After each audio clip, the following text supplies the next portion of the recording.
Түүний ээж цэцэг буйдан дээр хэвтэж байх ажээ.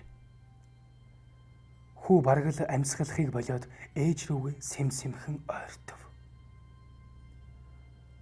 Тэр одоо ээжийнхээ дэргэд иржээ. Энхүүш маш зөөлнөрөө ээж гэж шивнэв. Цэцгээс ямар ч хариу алга. Бүр огтоос сэрээгүй мэт нам унтах нь жигтэй.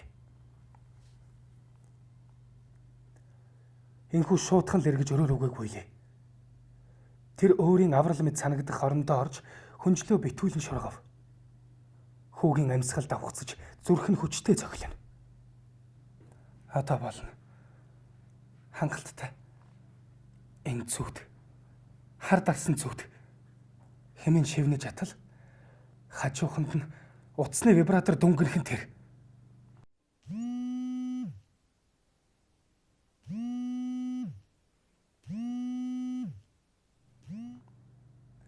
Хүү дахиад л давхын цочлоо.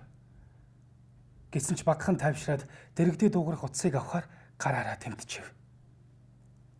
Гэхдээ нүрээ далдалж нөмөрсөн хүнжлөө буулгасангүй. Хүнжлөөс зөвхөн баруун гараа гаргаад тэмтчихлээ. Гэтэл бугуйн дээрээс нь хэн нэгний хүйтэн гар атгаад авах нь тэр. Хөөрхий хүү энэ удаа яагаад ч тэцсэнгүй. Голынхоо дуугаар чарласаар босон харайлаа. Энхүүш хүнжилтэйгөө ноцолцсоор орноос босч ирнэ. Номон энхүүш чи яава гэсээр дэрэгдэн зогсож байх ажээ.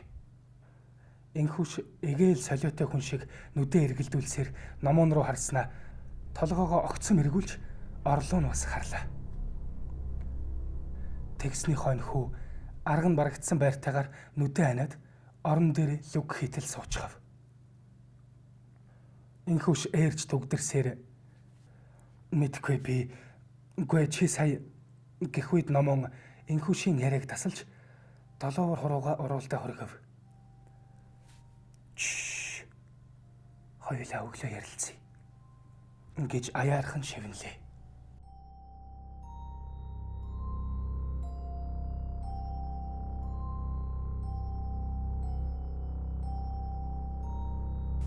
Өглөө болжээ. Энхүүш ажилдаа харин номон сургуульдаа явахаар бэлдэж өөрсдийн жижигхэн өрөөндөө хувцсаа өмсцгөөж байлаа. Тэд хоёул баргар царайтай байхаж. Энхүүш номоныг нүд салгалгүй ширтэн байснаа. Номоноо чи намайг зүүдлээгүү гэж яаж мэдж байгаа? Гэж машид төгшүүртэй өнгөөр асуув. Харин номон түүний өөдөөс харалгүйгээр би чиний мэдэрснийг шүн болгон мэдэрдэг. Гэхдээ урьдчилан надад юу ч мэдрэгдээгүй. Гэснээ мөн өөдөөс нь харлаа.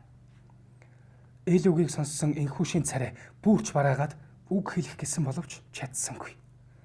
Энэ үед гэрийн хаалгыг гаднаас нь түлхүүрдэх чимээ гарч төдөлгүй болд орж ирэх нь сонсогдов.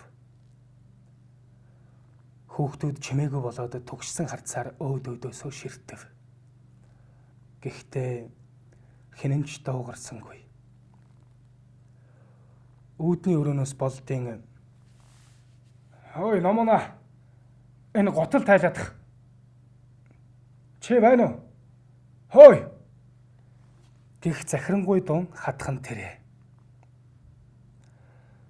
Номон ухсгийж өрөөнөөс гарлаа. Энхүүш ганцаараа санаа алдсаар хоцров. Болд нэлээн халамцуу байх ажээ. Харин энхүүш тэднийг чагнасаар өрөөндөө чимээгүй сууна. Удалгүй номон өрөөндөө буцан орж ирээд явъя хэмээн нүдэрээ тохилоо. Ингэснээр хүү охин хоёр гитэх мэт зөөлөн гიშгэлж үүдний хонголд хүрлээ. Улмаар гарах хаалгыг зөөлөн түлхсээр сая л нэг гадагш гарав. Тэдний ард болдын муухай хашгирах дуу.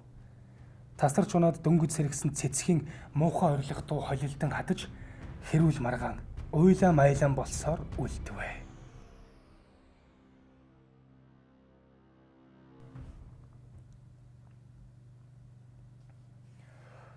Их үд хэдийн өнгөрчээ. Болд буйдан дээр төрүүлгээ харж хэвтсэн байх бөгөөд бага оврын генератор ажилуулсан мэт паржгантал хурхирна. Буйдангийн өмнөх шалан дээр хагас шил архи, хоосон хундаг, үнсний сав, тамхи тэргүүтнүүд эмх замбраагүй хөглөрч өрөөгөр нэг архины ихүүн үнэр ханх тавина. Харин цэцгээ булангийн ширээнд суугаад нулимсанд халтартсан шар нүрээ жижиг толинд харж нойтон салфеткаар арчиж сууна. Цэцэг тийм сууснаа гар дах толио доошлуулад ихэд хорссон нүдээр унтаж буй болд руу ширтэв. Тэгснээ янхан гинэ гайгүй байлгүй мууар архичин. Чамтай нэг гэрт ороод 3 жил боллоо. Арх уухаас өөрөөр яаж гээгүүлсэн чи? Гэж шазууртайгаар хэлчихэд шилбэлцсээр босч угаалгын өрөөлөө явлаа.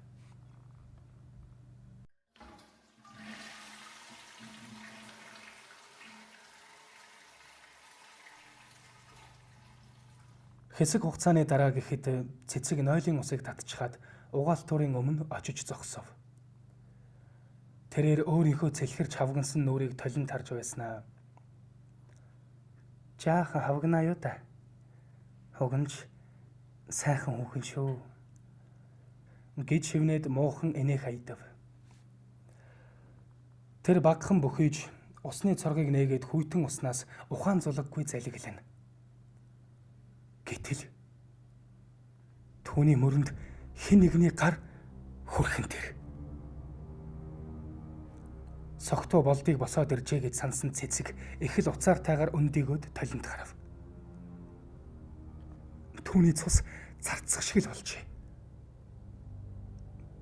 Ард нь хинч байхгүй хэрнээ зүүн мөрөн дээр нь үхсэн хүнийх мэт цэлдэн хөх гар тохоотой байх нь толны тусгалд тодоос тод үзэгдэв. Яахаа мэдхийг байсан цэцэг хэсэг зогсоод алгуурхнаар зүүн мөр тийш харав. Бүх зүйл хэвийн ажээ. Гэсэн ч тэр дахиж тол руу харахыг хүссэнгүй. Шуудхан л угаалгын өрөөнөөс гарлаа. Түүнийг угаалгын өрөөнөөс гүйх шахам гарч ирэхэд том өрөөнд утасных нь хонх жингэнэн байх ажээ. Цэцэг шуудхан явж утсаа аваад чихэндээ барив. Тэгснээ байна уу? Оо хайраа гэж хэлмэгцээ хоромхон нам болж болд руу нэгэнтээ хялам хийгээд гал тогооны өрөөлөө оров. Тэгсэн ч тэр шивнсэн хэвээр би одоо гарлаа. Шууд нөгөө газар авалцъя гэж хэлчихэд малилцтал инээсээр утсаа таслав. Харин болд том өрөөнийхөө буйдан дээр хурхирсан хэвээр. Үйл мэдих харц зөөлөн хэржигнсээр түүний дэргэд очив. Тэгснээ огцом доошилж хугас шилтэй архинд тулж тогтлоо. Энэ үед цэцэг дуу аялсаар гэрээс гарч хаалга тасхийн хаагдах сонсогдоно. Яг үнтэй зэрэгцээд лонхтой арх хар аяндаа хаг үсэрч шалаар нэг мэлтэлцэн урсгах нь тэрэ.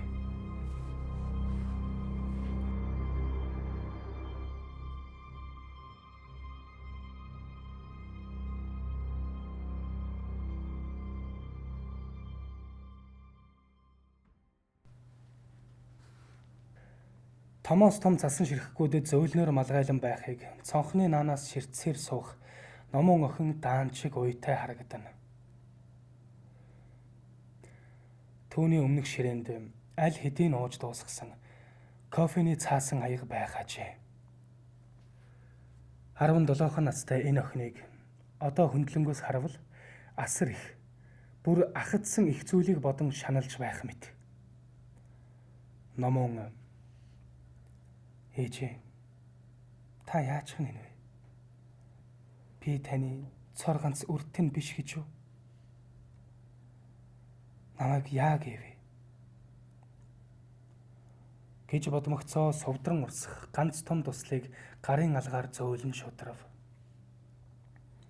Тэгснээ утасныхаа цагийг харлаа. Цаг 16 тэгийг заана. Охин утсандаа дугаар цуглуулж дуудлага хийв. Тэр маш сулхнаар Байна уу? Би гэрийн хажуугийн кофе шопт байна. Чи удах юм уу? За. Би эндээ хүлээж бая да.